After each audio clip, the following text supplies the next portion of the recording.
আপনি কি জানেন একজন নবী আল্লাহর কাছে দোয়া করেছিলেন, হে আল্লাহ, আমার দাফন যেন শেষ নবীর উম্মতের হাতে হয়। তিনি ছিলেন হজরত দানিয়েল আলাইহিসসালাম।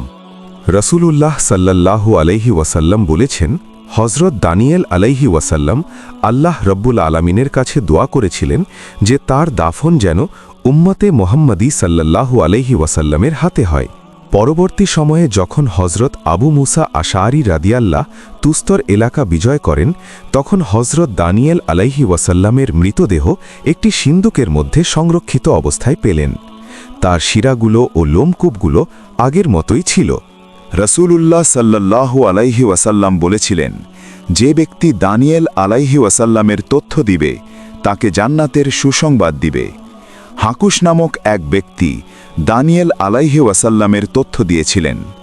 হজরত মুসা আশারি রাদিয়াল্লাহু হজরত ওমর রাদিয়াল্লাহুকে এই খবর পাঠালে হজরত ওমর রাদিয়াল্লাহু হজরত দানিয়েল আলাইহি ওয়াসাল্লামকে দাফন করার জন্য নির্দেশ দেন এবং তথ্য প্রদানকারী হারকুসকে তার কাছে পাঠিয়ে দেওয়ার জন্য বলেন।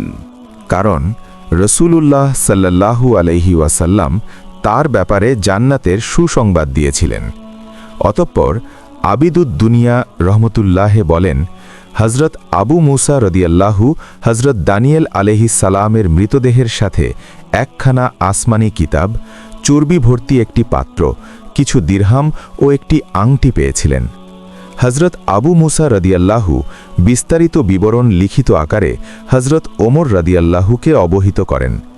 হজরত ওমর রাদিয়া পত্রের জবাবে বলেছিলেন, আসমানি কিতাবখানা আমার কাছে পাঠিয়ে দাও, আর চর্বি থেকে কিছু অংশ আমার জন্য প্রেরণ করো।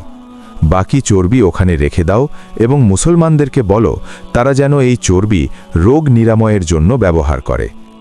দিরহামগুলো তাদের মাঝে বন্টন করে দাও, আর আংটিটি আমি তোমাকে উপহার হিসাবে দান করলাম। ইবনে আবিদ দুনিয়া রহমতুল্লাহে অন্য এক সূত্রে বর্ণনা করেন যে হজরত আবু মুসা আশআরী রাদিয়াল্লাহ হজরত দানিয়েল আলাইহি ওয়াসাল্লামের মৃতদেহ যখন দেখতে পেলেন, তখন লোকেরা তাকে জানালেন যে ইনি হলেন হজরত দানিয়েল আলাইহি ওয়াসাল্লাম। তখন হজরত মুসা আশআরী রাদিয়াল্লাহ হজরত দানিয়েল আলাইহি ওয়াসাল্লামের মৃতদেহটিকে বুকের সাথে মিশিয়ে নিলেন এবং চুমু খেলেন। অতপর হজরত ওমর রাদিয়াল্লাহুর কাছে এই খবর লিখে জানালেন এবং পত্রে একথা উল্লেখ করলেন যে তার কাছে প্রায় 10,000 দিরহাম পাওয়া গিয়েছে। এর থেকে বহু লোক কর্জ নিচ্ছে। যারা ফেরত দিয়ে যায় তারা ভালোই থাকে, আর যারা ফেরত না দেয় তারা রোগে আক্রান্ত হয়ে পড়ে। আর তার কাছে একটি সিন্দক রয়েছে।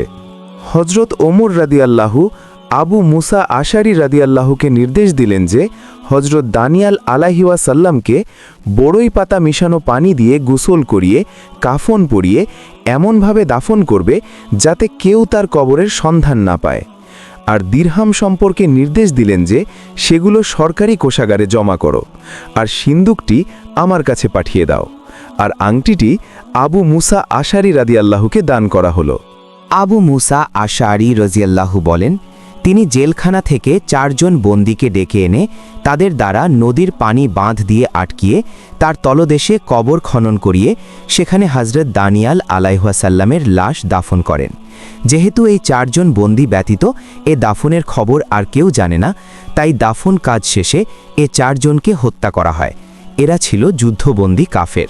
সুতরাং এখন এ দাফনের খবর একমাত্র হজরত মুসা আশআরী রাদিয়াল্লাহুর অন্তরেই গোপন রয়ে গেল।